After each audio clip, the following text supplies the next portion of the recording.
little spatula, actually. I'm coming to you live from opposite land today. Today, the man who rarely makes toast is attempting for the very first time the French croissant, the legendary, complicated 3-day croissant. And this is my husband using my Swedish mixer. This is all very hilarious to me because I'm usually the one behind the mixer, so I think you should have that moving now. Okay, that's what I was gonna do. Okay. But he's been reading and researching and really getting going with his studies on how to make a croissant. It's just like my husband to start out with one of the most difficult things you could possibly attempt. I love it.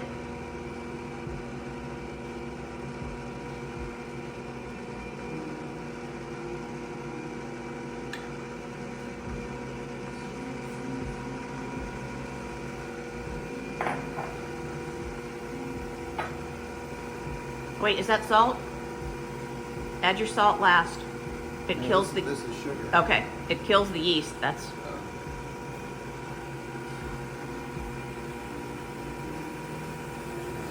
It's not mixing. all right. Turn it up a little higher, maybe.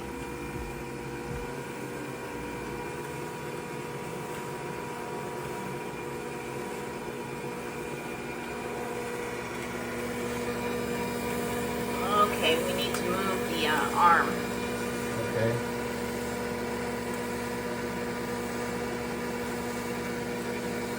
Pull it towards you. Towards me. Yep.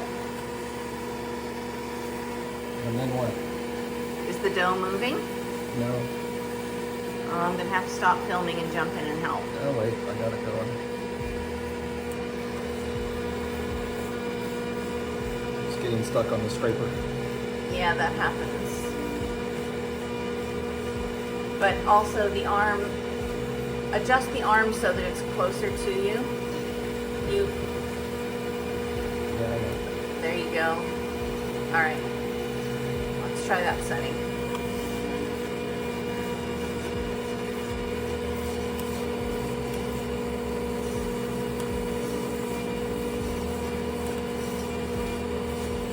Oh no, that looks super dry. That's all the wet ingredients they had. Okay. I still haven't added the salt. Okay, you can add the salt now.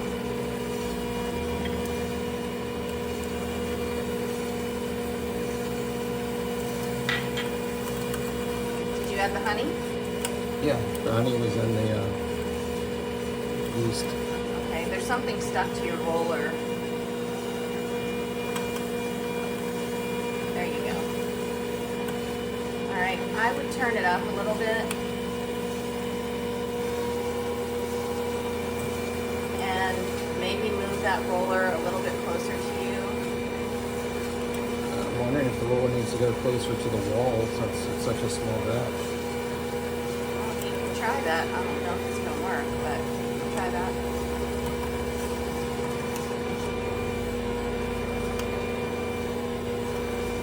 Mine looks like it's working better. Look at that engineering. Engineering in the kitchen. Look, give me the look. Can't do it now, I'm laughing.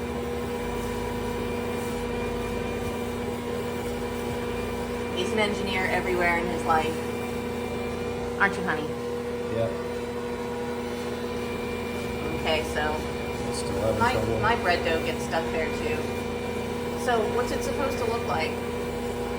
Well, eventually it's supposed to be a nice smooth ball, but it starts out kind of scraggly. Okay. How long do the people that you've read about mix it for? Around 8-ish minutes.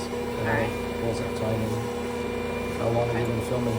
I've been filming for 4 minutes and 39 seconds. However, the timing with this mixer, usually people prescribe times for mixing based on a KitchenAid, and this is not that. So I have found that you need a little extra mixing time with this mixer. With like all my bread doughs and pizza doughs, I usually go at least a few minutes longer.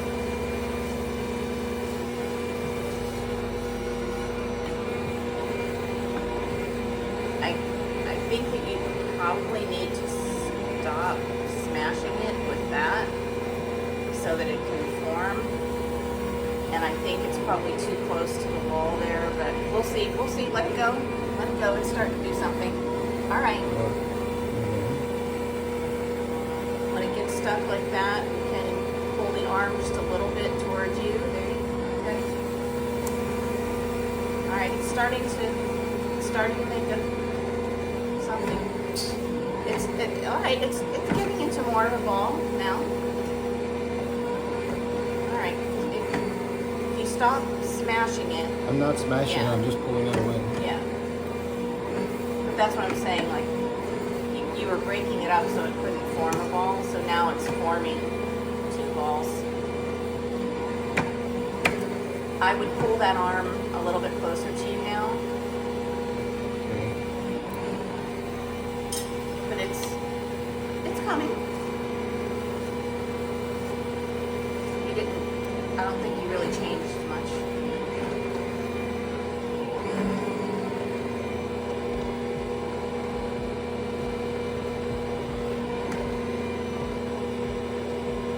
Yeah, I think you have to move it. Alright. Well. Okay, so you can see that it's starting to take shape. Yeah, this is probably too small for this mixer. The batch. Yeah.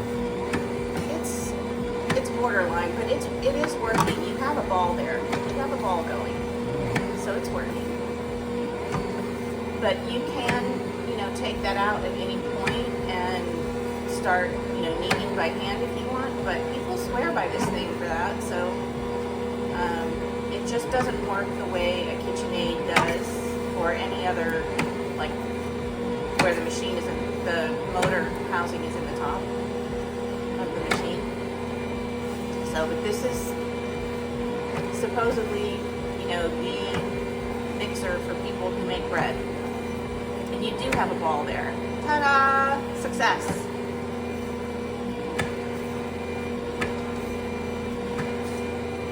Okay, you're at 7 minutes and 32 seconds. I'm going to cut this film now because this is not very exciting to watch.